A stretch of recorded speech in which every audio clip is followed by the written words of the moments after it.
eyes that they will see. There will be an answer, let it be. 7:37 right now. Well, after writing Black Hawk Down, what's he been up to? Oh, not much. Just like, you know, a book called Hue, 1968, Turning Point in the War in Vietnam. Author Mark Bowden is back with his book on the Battle of Hue, already in the works for a made-for-TV movie. Takes a look at what you call a turning point. The war had been dragging on for years, though. Why was Hue, one battle, a turning point? It was such a shock to the American people. The war had been sold by President Johnson and William Westmoreland, the commanding general, as something that would be won quickly and fairly easily. And in fact, Westmoreland had come home just months earlier to give a speech saying American troops would begin coming home in a few months. And then the North Vietnamese and the Viet Cong launched attacks on every major city and town in South Vietnam simultaneously and took the city of Hue, which was the third largest city in the country. And really kind of the cultural heart of the country. Yep. They lost that particular battle, the Tet Offensive, eventually, but it was a turning point in the war. And a lot of people say it was a turning point in the war because at that point, journalists started to take a critical look at what they were being told by the military. Right, and in the case of Hue, General Westmoreland essentially denied that there was a major battle taking place. He said there were 500 enemy troops in the city. There were actually 10,000. And the Marines had to fight this bitter battle over a month, house to house, block to block, in order to take the city back. And it was reminiscent of the kind of battles that were fought in Europe in World War II in big cities. So it came as a real shock to the American people and to the South Vietnamese people. And then when Walter Cronkite said, this war cannot be won, President Lyndon Johnson came to that realization as well and says if he's lost Cronkite, right, he's lost America. Mm-hmm. That was the beginning of the end of the war. What's a lesson in this about another place we've been bogged down for 16 years, Afghanistan?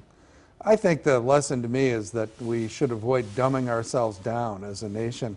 Pay attention to the foreign officers from the State Department, the CIA officials whose job it is to understand these regions of the world and to sort of bring a deeper, more nuanced perspective to our role in the world. And very often, as with Vietnam, we end up getting invested militarily without a real comprehensive understanding of how complicated the situation really is. We find ourselves now in Africa, in parts of Africa, where some members of Congress didn't even know we had troops. Right.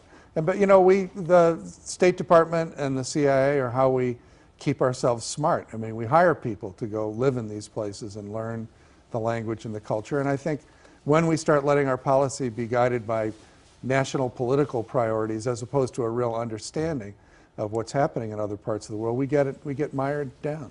What would you tell to a veteran of the Vietnam War who lost an arm, lost friends over there? Was it a waste of our time and effort? I think, sadly, in the end, it was a tragic waste. You know, obviously the men who fought there did so for the best of motives. They were serving their country, and they did their best, but it was a war that I think we were kind of destined to lose from the beginning. For one thing, we didn't have a capable ally.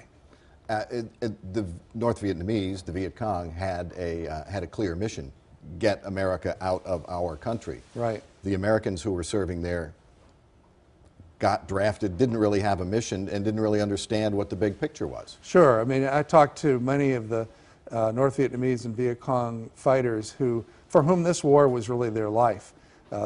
In some cases, their fathers and grandfathers had fought against the French.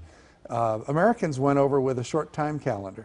They either were there for 12 months or 13 months, and they were marking off the days until they come home. And I think that tells you something about the nature of the commitment. Mark is going to be speaking at the World Affairs Council this morning at the Fort Worth Club. He's also going to be at in Terabang Books tonight at 7 o'clock in North Dallas. We can find links, more information, his website, and links to the book Hue, 1968 on fox4news.com. Thanks very much for coming in. Thank you, Tim.